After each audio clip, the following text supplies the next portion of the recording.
మీ business ఏదైనా మీ ఊర్లో promotion చేయాలంటే అది సుమన్ టీవీతోనే సాధ్యం. ఇప్పుడే సంప్రదించండి.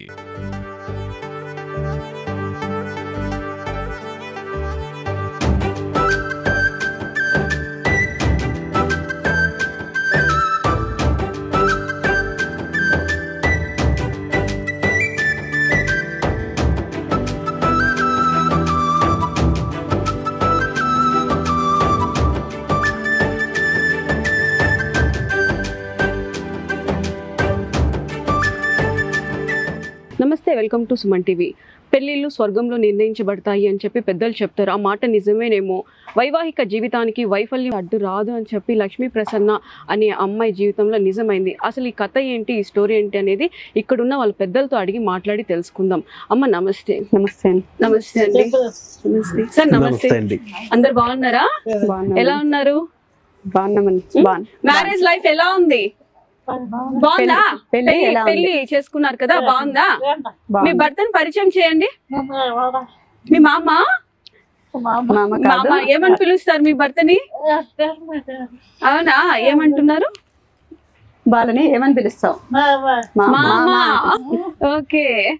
అసలు మేడం మీరు చెప్పండి, ఆ అమ్మాయికి మాటలు రావట్లేదు, చెవులు వినిపిస్తుందా? లైట్ గా వినిపిస్తుంది. అంటే ఇక్కడ మాకు 2018 లో జాయిన్ అయింది పాప. వాళ్ళ ద్వారా ఇక్కడ జాయిన్ అయినప్పుడు 15 years ఈ పాపకి. అప్పుడైతే స్పీచ్ గానీ ఏమి గానీ లేదు, హియరింగ్ ప్రాబ్లం అంతా ఉండేది. మేము ఇక్కడ ట్రైన్ అప్ చేయడం వల్ల ఇప్పుడు కొంచెం స్పీచ్ డెవలప్ అయింది. ఓకే. అసలు ఈ పెళ్లి మామూలుగా చూస్తుంటాం, చిన్న చిన్న లోపాలకే అమ్మాయికి విషయంలో మనం చూస్తుంటాం. కాలు చెయ్యో అన్ని బాగున్నా కూడా ఏదో లోపాలు వెతికి పెళ్లి చేసుకోము అన్న రోజులు చూసాము. ఎన్నో న్యూస్లలో కూడా చూస్తుంటాం. కానీ మూగా చవిటి రెండు, ఆ అబ్బాయి కూడా మాట్లాడలేడు. ఎలా కుదిరింది పెళ్లి అసలు? ఇది పెద్దల ప్రకారమే కుదిరిందండి. ఎవరు లేని పాపను, మా బాబు ఇలా వికలాంగుడుగా ఉన్నాడు కాబట్టి అట్లాంటి పాపనే మేము చేసుకోవాలి, బీదరకంగా ఉండే వాళ్ళని చేసుకోవాలి అనే ఉద్దేశంతో ఇక్కడ వెలుగు స్కూల్ దగ్గర ఉన్న రాములమ్మ అనే వాళ్ళు ఉన్నారు, రాజారెడ్డి వాళ్ళు, వాళ్ళ ద్వారా సంప్రదించి ఇక్కడికి వచ్చి మాట్లాడారు. మళ్ళీ మాతో మాట్లాడిన దాని తర్వాత మేము సార్తో మాట్లాడాలి, మా సారు ఉదయమోహన్ రెడ్డి సార్తో మాట్లాడితే తర్వాత సార్ కూడా ఒప్పుకొని ఈ పెళ్లికి అందరి పెద్దల సహకారంతో ఈ పెళ్లి జరిగింది. చాలా సాంప్రదాయబద్ధంగా ఇరు కుటుంబాలు చేరి పెళ్లి చేశారు అని చెప్పి విన్నాము. మేము అందుకే వచ్చాము. ఎందుకంటే ఆశ్రమాల్లో చూస్తూ ఉంటాం, బాధ్యత తీసుకుంటారు. కాకపోతే పెళ్లి చేసి ఒక ఆడబిడ్డకి ఏమేం చేయాలి అవన్నీ నుంచి కూడా చీర సారే ఉంటది కదా, అవన్నీ కూడా సాంప్రదాయంగా ఇచ్చి అమ్మాయిని సాగనంపారని కూడా విన్నాము. మీరందరూ కూడా ఉన్నారా పెళ్లి? మా స్టాఫ్ అందరూ, మా పిల్లలు అందరూ, సారు వాళ్ళ పెద్దవాళ్ళు అందరూ ప్రతిదీ పెళ్లి పత్రికలు అన్నీ చేపించి అన్ని మన ఇంట్లో ఒక బిడ్డకి ఎలా పెళ్లి చేస్తామో అదే విధంగా ఈ బిడ్డని మా బిడ్డ అనుకునేసి సారు మేడము ఇక్కడున్న స్టాఫ్ అంతా పొద్దున్న నుంచి 2 రోజులు మామూలుగా నార్మల్ పిల్లలకి ఎట్లా ఇళ్లలో పెళ్లిళ్ళు చేస్తాము అన్ని సాంప్రదాయ పద్ధతులన్నీ చేసి ఈ పాపకు మేము పెళ్లి చేసాము. ఇక్కడ అరవేణి శిల్ప కళాక్షేత్రంలోనే పెళ్లి జరిగింది. చాలా అదృష్టవంతురాలు అమ్మాయి. ఎందుకంటే అత్త మామ చాలా మంచి వాళ్ళు, భర్త అర్థం చేసుకునే భర్త దొరికినందుకు. మీ భర్త నీకు ఇష్టమా? ఇష్టమే. ఓకే. నీకు పెళ్లి ఎవరు చేస్తున్నారు? పెళ్లి పెద్దలు ఎవరెవరు? పెళ్లి పెద్దలు పెళ్లి చేస్తున్నారు కదా, పెద్దలు ఎవరు? ఉదయమోహన్ రెడ్డి సార్. మీ భర్తకి పెళ్లి పెద్దలు ఎవరు? పెద్దలు ఎవరు? బావా, అక్క బావ అవుతారు. ఇతనికి అక్క బావ. ఓకే. మీకు అన్న వదిన అవుతారు. పిలుస్తావా అన్న వదిన? మీ అన్న ఇక్కడ? అన్న చూపించు. అవునా, చిన్న అన్న. ఓకే. అమ్మాయి నవ్వుతూనే ఉంది వచ్చినప్పుడు బాగా, ఎప్పుడు నవ్వుతూనే ఉంటుంది. ఓకే. ఇప్పుడు వాళ్ళ సార్తో మాట్లాడతా. నమస్తే. మీ బావా ఎక్కడ? బావా మాట్లాడతావా? బావని మాకు పరిచయం చేయండి ఒకసారి. చూస్తే పక్కకి వెళ్ళిపోతాడు. కెమెరా ముందు మొహమాట పడుతున్నాడు. సార్ మీరు చెప్పండి సార్, మామూలుగా ఇప్పుడు అతనికి మూగా చవిటి రెండు, బాగున్న అమ్మాయిని చేసుకుంటే ఈ అబ్బాయికి బాగా చూసుకుంటుంది అని ఒక ఆలోచన పెద్దలకు ఉంటది. ఈ అమ్మాయికి మాటలు రాక, ఆ అబ్బాయికి మాటలు రాకపోతే ఎలా సంసారం గడుస్తుందని కొంతమంది క్వశ్చన్ చేస్తుంటారు. మీరు అలాంటి అమ్మాయిని ఎందుకు ఎంచుకోవాల్సి వచ్చింది? ముందుగా సుమన్ టీవీకి నమస్కారం అండి. నమస్తే అండి. ఇతను వచ్చేసి మా మామ కొడుకు. ఈ అబ్బాయికి చాలా ఏళ్ళ నుండి పెళ్లి చేస్తాము, ఒక 3-4 ఏళ్ళ నుండి అనుకుంటూ ఉన్నాము. అప్పుడు ఎక్కడ చూసినా కూడా మంచి ఒకవేళ మాటలు వచ్చే అమ్మాయిలు ఉన్నారు, వాళ్ళు తీసుకొచ్చి చేస్తే ఈ అబ్బాయి ఇబ్బంది పడడం, ఫ్యూచర్ లో వాళ్ళ దాంపత్యానికి ఇబ్బంది పడడం, ఇది ఆలోచించినాము. ఆలోచించి ఇక్కడ వచ్చేసి రాజారెడ్డి అన్న అనేసి మేము ఉండేది ఇక్కడే వెలుగు సంస్థ దగ్గరే మేము వినాయక విగ్రహాలను తయారు చేస్తున్నాం. ఈ అబ్బాయి ఆల్రెడీ వినాయక బొమ్మల విగ్రహాలు కూడా ట్రైన్ అయినాడు, వర్క్ చేస్తాడు. మనకు వినాయక చవితికి వచ్చేసి గణేష్ విగ్రహాలను తయారు చేస్తాడు ఈ అబ్బాయి, నేర్చుకున్నాడు. తర్వాత వచ్చేసింది ఇక్కడ రాజారెడ్డి అని చెప్పేసి ఒక ఆయన ఉన్నాడు. ఆ అన్నని ద్వారా మేము వెలుగు సార్ని అప్రోచ్ అయినాము. సార్ని అప్రోచ్ అయితే ఓసారి రండి చూసి మాట్లాడదాము అన్నారు. మా భార్య, మా అత్త, మామ, వీళ్ళ అమ్మ నాన్న వీళ్ళంతా వచ్చి ఒకసారి మాట్లాడినారు. సార్ అయితే కానీ అమ్మాయికి ఇష్టమైతే మేము చేస్తామని చెప్పినారు. సార్ కావచ్చు, మేడం కావచ్చు, స్టాఫ్ కావచ్చు చాలా బాగా రిసీవ్ చేసుకున్నారు. మేడం వాళ్ళు అయితే పిల్లల్ని సొంత పిల్లల కన్నా చాలా చక్కగా చూసుకుంటున్నారు. ఇంతవరకు మేము ఎక్కడ ఆశ్రమంలో చూడలే ఈ మాదిరిగా సార్ వాళ్ళు చూడడం కానీ వాళ్ళ గురించి ఆలోచించడం కానీ ఇది చాలా బాగా చూసుకుంటున్నారు. అది మాకు చాలా బాగా నచ్చింది. మళ్ళీ సార్ని వచ్చి అడిగితే ఒకసారి అబ్బాయిని తోడుకురండి అని చెప్పినారు. సరే అబ్బాయిని తోడుకొచ్చిన తర్వాత సార్ చూసి అమ్మాయిని అడిగినారు, అబ్బాయిని పెళ్లి చేసుకోవడం మీకు ఇష్టమైన అని. అమ్మాయి కూడా ఇష్టపడింది. దాంతో సారు ఇచ్చిన ప్రోత్సాహం వల్ల మేము చాలా బాగా పెళ్లి చేసి ఇద్దరు అభిప్రాయాలు కలిసింది. వాళ్ళిద్దరివి కలిసిన తర్వాతే సార్ కూడా మాకు ఓకే చెప్పినారు. ప్రెసెంట్ ఎలా నడుస్తుంది? చాలా బాగున్నారు మేడం. మా అబ్బాయి అయితే ఎవరితో కలిసేవాడు కాదు, మాట్లాడేవాడు కాదు, ఒకడే ఉండిపోయాడు. ఇప్పుడు అమ్మాయి వచ్చినప్పుడు నుండి చాలా బాగా కలుస్తా అన్నాడు, చాలా బాగా తిరుగుతా అన్నాడు. మీరే చూడొచ్చు అబ్బాయిని ఇప్పుడు పలకరించి నవ్వుతున్నాడు. ఓకే, ఇప్పుడు ఈ అమ్మాయి కూడా ఇంట్లో పనులు చాలా బాగా చేస్తుంటదా? చాలా బాగుంది మేడం యాక్టివిటీ. యాక్చువల్లీ ఆ అమ్మాయి వచ్చింది మా అబ్బాయి లైఫ్ లోకి చాలా మంచిది అనిపించింది. ఎందుకంటే మా అబ్బాయి టక్కనే ఇది కాడు, కలవలేకపోతానండి. ఇప్పుడు అమ్మాయి వచ్చింది దాని వల్ల చాలా బాగా కలుస్తున్నాడు, చాలా బాగా మాట్లాడుతున్నాడు. ఏమే వాళ్ళిద్దరు బాగా ఇదిగా ఉండగలుగుతున్నారు. కొంచెం ఆదర్శనీయంగానే కనిపిస్తున్నారు 10 మందికి. చాలా బాగుంటది మేడం ఈ పెళ్లి, మరో 10 మందికి ఇది వల్ల. ఇప్పుడు మూగ ఉంటే నీకు పెళ్లి కాదు, పేర్లతో పిలవడం మానేసి మూగమ్మాయి అనడం స్టార్ట్ చేసే రోజులు ఇప్పుడు గౌరవంగా పేరుతో పిలిచే రోజులు వస్తున్నాయి. అలాగే ఇలాంటి వాళ్ళు కూడా పెళ్లిళ్ళు అవుతాయి, వీళ్ళని కూడా కొంచెం వీళ్ళకు ఫ్యామిలీ చేయొచ్చు. వీళ్ళకు ఒక వింటి వాళ్ళు చేసేదాన్ని కూడా సార్ వెలుగు సంస్థ సారు చాలా బాగా సహకరించినారు. ఫ్యూచర్ లో కూడా వాళ్ళకి ఎలాంటి ఇది ఉన్నా కూడా సారు వాళ్ళకి హెల్ప్ చేస్తానని చెప్పినారు. మాకు చాలా బాగుంది మేడం. హ్యాపీనా? హ్యాపీగా ఉన్నారా? చూడు ఎంత బాగా పెద్దలందరూ కలిసి మీ ఇద్దరిని జంట చేసినారు. ఇలాగే ఉండాలి హ్యాపీగా, సరేనా? నువ్వు మీ భర్తను అర్థం చేసుకోవాలి, మీ భర్త నిన్ను అర్థం చేసుకుంటాడు. ఓకే, మాటలు రాకపోవచ్చు కానీ నీకు బాగా తెలివి ఉందని చెప్పి మీ సార్ చెప్పినారు. ఓకేనా? ఓకే మేడం, మీరు చెప్పండి మేడం. నమస్కారం. నమస్తే మేడం. నమస్తే మేడం. ఏమవుతారు మేడం బాబుకు? తమ్ముడు అవుతాడు. తమ్ముడు. మీరు అక్క.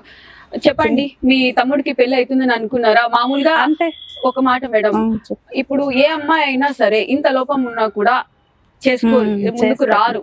ఒకవేళ అలాంటి అమ్మాయిని చూసి చేయాలన్నా కూడా వాళ్ళిద్దరు ఉంటారా ఉండరా అనేది కూడా ఒక డౌట్. మీ తమ్ముడు లైఫ్ లోకి అమ్మాయి వచ్చింది, మీరు ఎలా ఫీల్ అవుతున్నారు? మేమే హ్యాపీగా ఫీల్ అవుతున్నాం. ఫస్ట్ బాబుకి పెళ్లి చేయాలి, చిన్నప్పటి నుండి మా దగ్గర ఉన్నాడు మేడం. ఎప్పుడు వచ్చి నన్ను అడుగుతాడు, అక్క ఎప్పుడు అని అడుగుతాడు.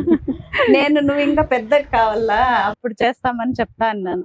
మళ్ళీ ఒక రోజు కూర్చొని సెల్ చూస్తా అంటే యూట్యూబ్ లో చూసినాను, వేరే ఆశ్రమం ఇంకా ఒక పాప పెళ్లి చేసి పంపిస్తా అన్నారు. అది చూసి మళ్ళీ వచ్చి ఇక్కడ అడుగుదామని యోచన చేసుకొని వచ్చి అడిగినాము. మళ్ళీ అక్కడ వాళ్ళు పాలేస్తారు, ఇక్కడ వాళ్ళని తరపున వచ్చి అడిగినాము. మళ్ళీ మేడం వాళ్ళంతా సార్ వాళ్ళని అడిగి చెప్తామని తర్వాత మరుసటి రోజు వచ్చి అడిగితే సారు అబ్బాయిని పిలుచుకోరండి చూస్తామన్నారు. చూసి మళ్ళీ అంతా ఒప్పుకున్నారు. సార్ వాళ్ళు బాగా చేయించినారు, సొంత బిడ్డ కన్నా ఎక్కువగా చేయించినారు. మేము బాగా అంత గ్రాండ్ గా చేసుకున్నాము. మళ్ళీ ఇంకా వేరే ఎక్కడన్నా చూస్తే అమ్మాయిలు ఎవరు మాటలు బాగా వచ్చే వాళ్ళు ఎవరు ఇవ్వరు కదా మేడం, ఇవ్వరు. అందుకని సరేలే అట్లాంటి అమ్మాయి ఉన్నిలే, వాళ్ళ లైఫ్ బాగుంది, ఇద్దరు ఒకరికొకరు తోడుగా ఉంది, లేకుంటే ఒకటే అయిపోతాడనే ఆలోచనతో మేము ముందుకు వచ్చి చేస్తున్నాము. మేడం, ఈ అమ్మాయికి పెళ్లి ప్రస్తావన ఎలా వచ్చింది? వాళ్ళకంటే మిమ్మల్ని అప్రోచ్ అవ్వాలని ఉండింది. ఈ అమ్మాయి గురించి చెప్పండి. ఈ అమ్మాయి అనేది సిడబ్ల్యూసి వాళ్ళు జాయిన్ చేశారు మేడం 2018లో. అప్పుడు అమ్మాయికి 15 సంవత్సరాలు ఉన్నాయి. అంటే ఇంటి నుంచి తప్పిపోయిందో ఎట్లో తెలియదు. ఆ పాప తమిళియన్నో ఏమో కూడా తెలియదు. దాంట్లో మనకి ఇచ్చిన రికార్డ్ షీట్లు అయితే మరియమ్మాళ్ అని పేరుంది. వాళ్ళ నాన్న పేరు రాజప్ప అని. మనకి ఎట్లా ఏ విధంగానూ పోలీసు వాళ్ళ ద్వారా కానీ ఎట్లా కానీ ట్రేస్ అవుట్ చేసేదానికి అవకాశం లేదు. ఈ ఇక్కడే మనం పెట్టుకున్నాము. ఆ రోజు నుంచి అది స్పీచ్ లేదు, ఆ పాపకి సరిగ్గా వినిపించదు. మేము ట్రైనప్ ఇవ్వడం వల్ల అన్నిట్లో టైలరింగ్ వచ్చి పాప ఒక పని అని కాదు, టైలరింగ్ లో కానీ ఇంటి పనులు చేసుకోవడంలో కానీ ఇంకా రాయడంలో అన్నిట్లో మేము స్కిల్స్ డెవలప్ చేసాము. ప్రతి మేడము ప్రతి స్కిల్ ని డెవలప్ చేశారు. తర్వాత ఇంతవరకు అచీవ్ అయ్యి ఇంతవరకు చేసుకుంటా వచ్చాక ఆ పాప రీసెంట్ గా సెప్టెంబర్ వినాయక చవితి ఆ టైంలో ఓసారి అప్పుడప్పుడు ఏడ్చేది. ఎందుకు ఏడుస్తున్నావు అంటే అందరికీ అమ్మా నాన్న ఉన్నారు, హాలిడేస్ వచ్చినప్పుడు పిల్లలు ఇళ్ళకి వెళ్తా ఉంటారు. అప్పుడు ఎందుకు ఏడుస్తున్నావు అంటే నాకు అందరికీ అమ్మా నాన్న ఉన్నారు వెళ్తున్నారు, నాకైతే అమ్మా నాన్న లేరు, ఎవరు లేరు, నాకు ఎవరు అంటే మేమంతా ఉన్నాం కదా అమ్మా నాన్న అన్నా కానీ కాసేపు ఏడ్చి మళ్ళీ గమనైపోతుంది, మళ్ళీ బాగా మామూలు అయిపోతుందంట. అట్లా ఉండే ఇదిలో ఈ సంవత్సరము సెప్టెంబరు 9వ తేదీ ఎవరికి చెప్పకుండా 6 గంటల టైంలో సార్ మామూలుగా ఆ టైంలో ఉంటారు, బయట ఉంటారు, మేము వేరే వర్క్ మీద బయట ఉన్నాము. ఎవరికి తెలియకుండా బ్యాగ్ లో బట్టలు పెట్టేసుకునేసి వెనక దారి గుండా వెళ్ళిపోయింది అన్నమాట. వెళ్ళిపోగానే ఒక హాఫ్ అన్ అవర్ లో మళ్ళీ చూసుకున్నాం ఎక్కడ వెళ్ళింది ఈ పాప. అంత మామూలుగా మేము అందరిని అబ్జర్వ్ చేసుకుంటా ఉంటాం. అంటే ఈ పాప అంటే మెయిన్ అనమాట, అన్నిట్లో మరేమ్మా అని పిలుస్తా ఉంటాం, దానికి కావాలి దీనికి కావాలనేసి. అట్లా పిలిచినప్పుడు ఎక్కడ కనిపించలేదు, ఎక్కడికి వెళ్ళింది అని అంతా చూస్తే ఓల్డేసంలో ఉందా, అక్కడ గరుండాలో ఉందా, ఎక్కడుంది అనేది మొత్తం వెతికితే ఎక్కడ కనిపించలే. చూస్తే అప్పుడు అర్థమైంది బయట వెళ్ళింది అనేసి. వెంటనే సార్కి ఇన్ఫార్మ్ చేసేసి మళ్ళీ వెంటనే పోలీస్కి ఇది ఎఫ్ఐఆర్ కూడా రాయడానికి పంపిస్తే మళ్ళీ సారు అక్కడ వెళ్ళి మాట్లాడారు. తర్వాత మా మేడం వెంటనే సారు ఫోన్ లో కూడా పెట్టేశారు, వాట్సాప్ గ్రూప్ లో పెట్టేశారు. మా మేడం వాళ్ళ బాబు కూడా ఇక్కడ చదువుకున్నాడు, ఆ బాబు కూడా హీరింగ్ ఇంపేర్డ్, ఇక్కడ స్టాఫ్ వసుంధర మేడం అనేసి ప్రశాంత్ నగర్ బోర్డు కాడ అక్కడ వినాయకుడు నిమజ్జనాలు జరుగుతా ఉంటే ఆ వినాయకుడు ఊరేగింపులో ఈ పాప పోయేది వాళ్ళ బాబు చూశాడు. వాట్సాప్ గ్రూప్ లో చూడడం వల్ల ఈ పాప అక్కడ కనిపించింది, ఫేస్బుక్ లో అంతా వచ్చేసింది. ఈ పాప అక్కడ పోతుంది అంటే వాళ్ళమ్మ ఎందుకు పోతుందిలే ఇక్కడ అని ఖండించింది అనమాట. మళ్ళీ సరే వెంటనే నాకు ఫోన్ చేసింది, మేడం మరియమ్మ ఎక్కడెక్కడ మంది. అవును మేడం నేనే అందరికి ఫోన్ చేస్తున్నాను, సార్ కూడా గ్రూప్ లో పెట్టారు అని కనుక్కుంటే పాప మీరు పట్టుకోండి, ఎట్లా ఒకటి మంచి మాటలు చెప్పేసి ఆ పాపని తీసుకెళ్ళి మీ దగ్గర పెట్టుకోండి, మన వాళ్ళని పంపిస్తాను అని చెప్పినాను. కానీ వెంటనే ఆ బాబు వాళ్ళు స్కూటర్లు వేసేసి వెళ్ళి పట్టుకున్నారు ఆ పాపని. ఇంటికి వసుంధర, ఆ మేడం పేరు వసుంధర మేడం కూడా ఇంటికి తీసుకెళ్ళండి అంటే నేను రాను ఇంటికి అని మొండికేసింది. మళ్ళీ ఎట్లా మా వాళ్ళని ఇక్కడ నుంచి పంపించి పట్టుకొని వచ్చి తీసుకొని వచ్చినారు. వచ్చినాక సార్ కూడా వచ్చినారు. తర్వాత సార్ చాలాసేపు అడిగారు అసలు ఏమైంది నీకు ఇక్కడ ఏమి తక్కువ. మేము ఎప్పుడు ఏ బిడ్డని కానీ సొంత బిడ్డలాగానే చూసుకున్నాం, సార్ కానీ మేడం కానీ మేము కానీ ప్రతి ఒక్కరు. ఎందుకంటే వీళ్ళకి ఇంకా తల్లిదండ్రులు లేరు కాబట్టి వీళ్ళ మీద ఇంకా అఫెక్షన్ ఎక్కువ ఉంటుంది. అట్లాంటి వాళ్ళకి ఏమీ తెలియదు, ఇందులో ఏం చెప్పాలి, ఏది మంచి ఏది చెడు తెలియదు, ఏది కష్టమో ఏమి ఎవరికి చెప్పుకోవాలో తెలియదు, మేమే అన్నీ ఉన్నాం కాబట్టి. అట్లా ఉన్నప్పుడు ఏం నీకు తక్కువైంది, ఏం నీకు ప్రాబ్లము, ఏం నీ సమస్య ఏమి అంటే అప్పుడు నాకు ఎవరు లేరు, అమ్మా నాన్న లేరు, నాకు అందరికీ పెళ్ళిళ్ళు అవుతా ఉన్నాయి, నాకు కూడా పెళ్లి కావాలి అని అడగటంతో అప్పుడు సారు సరే మనము ఎవరో ఒకరిని చూసి చేద్దాము అని ఇన్వాల్వ్ అయ్యేసి అది అనుకోకుండా ఇది జరిగిన 2-3 రోజులకి అంటే సెప్టెంబర్లో ఇది జరిగింది. ఇంకా అప్పటి నుంచి మనం చూడాలి కదా మనకి రావాలంటే. దాని లోపల ఇది నవంబరు అదే దసరా హాలిడేస్ అప్పుడే వచ్చింది. ఇది వీళ్ళు మాట్లాడారు అది అంటే అక్టోబర్ లో ఇది జరిగింది. అక్టోబర్ నుంచి అయ్యి అక్టోబర్ 30th అనుకున్నారు ఫస్ట్ మ్యారేజ్. మళ్ళీ కొన్ని కారణాల వల్ల మళ్ళీ మారి నవంబరు 13-14వ తేదీ మ్యారేజ్ అయ్యింది. అంతకుముందు ఆ పాప పేరు మరియమ్మాళ్ళు అనే పేరు వాళ్ళకి కలిసి రాలేదు అనేసి అబ్బాయికి అమ్మాయికి లక్ష్మీ ప్రసన్నగా ఇప్పుడు పేరు మార్చినారు. పేరు మార్చి ఇప్పుడు పెళ్లి చేశాక ఆ పాప చాలా హ్యాపీగా ఉంది. ఆ పాప హ్యాపీగా ఉంటే మేమంతా హ్యాపీనే. మా కుటుంబం నుంచి ఒక బిడ్డకి అంతకుముందు ఒకసారి ఒక బాబుకి ఇక్కడే పద్మనాభ రెడ్డి అనే బాబు హీరింగ్ ఇంపాడు, ఆ బాబుకి ఇక్కడే పెళ్లి చేశాము. సార్ అయితే ఇక్కడే చేద్దామన్నారు, ఈ పాప పెళ్లి మన సంస్థలోనే చేద్దాము అన్నారు. కానీ మా అబ్బాయి వాళ్ళ పేరెంట్స్ ఏమన్నారంటే మాకుండేది ఒకే బాబు, మా వాళ్ళందరూ కూడా వస్తారు ఇక్కడ అంటే సార్ అంటే ఇక్కడ అందరికీ వాళ్ళ తరఫున వీళ్ళ తరఫున అందరికీ అనేసి ఇక్కడే గ్రాండ్ చేద్దామన్నారు. కానీ వాళ్ళు ఒక ఫంక్షన్ హాల్లో చేసుకుంటాం ఒకే బాబు కదా అని అనడంతో అరవేణి ఫంక్షన్ హాల్లో చేశారు పెళ్లి. పెళ్లి అయితే బాగా జరిగింది. వీళ్ళిద్దరు హ్యాపీగా ఉన్నారు. వీళ్ళిద్దరు హ్యాపీగా ఉండడమే మాకంతా హ్యాపీ. అమ్మ నాన్న ఎటు లేరు, ఇంకా నాకు లైఫ్ అంటూ ఉంటుందో లేదో, ఇక్కడ అందరూ ఉన్నారు, అందరూ ఉన్నా అనేవాళ్ళు అది మిస్ అయిందేమో అని ఆ ఫీల్ తో వెళ్ళిపోయినట్టుంది ఆ అమ్మాయి. ఇప్పుడు ఒక మంచి ఫ్యామిలీని పొందింది. అమ్మ నాన్న లేకుండా ఇప్పుడు అందరూ ఉండేట్లు అక్క, వదిన, అన్న, అత్త, మామ, ఫ్రెండ్స్, ఇంకేం కావాలి నీ లైఫ్ లో అందరూ వచ్చేసినారు. ఫస్ట్ అమ్మ నాన్న హ్యాపీ. ఓకే, ఇంకా నువ్వు ఏడవకూడదు. అందరు ఉన్నారు చూడు నీకోసం. ఇప్పుడు నీకు ఎవరు ఉన్నారు అంటే ఏం చెప్తావు? అన్న, వదిన, అత్త, మామ, మీ భర్త, అందరూ ఉన్నారు కదా, మొత్తం ఫ్యామిలీ అంతా నీకోసం ఉన్నారు. ఓకేనా, హ్యాపీనా? దేవుడు ఇటు పక్క లేదు, ఇటు పక్క అందరినీ ఇచ్చినాడు. అర్థం అవుతున్నదా నేను మాట్లాడేది? ఓకే, నాకు మీ అత్తను ఒకసారి పరిచయం చేస్తావా? అత్త ఇక్కడ, అత్త అత్త అత్త అమ్మ అమ్మ అమ్మ అమ్మ అలానే అమ్మ రమ్మని అమ్మతో మాట్లాడదాం. పిలు పిలు పిలు రామ్మాను రామ్మ అక్కడ కూర్చోరా. అమ్మా మీ కోడల గురించి చెప్పండి అమ్మా, ఎలా హ్యాపీగా ఫీల్ అవుతున్నారు? మా కోడలు హ్యాపీగా ఉంది, అన్ని పనులు చేస్తుంది. ఏమని పిలుస్తుంటది మళ్ళీ? అమ్మ అనిపిస్తుంది. ఒక పదం తిరుగుతుంది నోరు. వస్తుంది కానీ సరిగ్గా మాట్లాడలేదు అంత క్లారిటీగా. అదే ఇంకా మనవడు మనవరాలు పుడితే హ్యాపీ హ్యాపీ. నేను విన్నాను మీ బాబు ఒక్కడే అని విన్నాను. ఒకడేనా? మగబిడ్డ మగబిడ్డ మగబిడ్డ ఒకటే ఒకడే. ఇంకా మీకేం కోరికలు ఉన్నాయి? ఇంకా నాకేం కోరుకు. ఒక మనవడు కావాలా? మనవడు అయితే బాబు కావాలంట. ఇస్తాలే చెప్పు చెప్పు అక్కడ.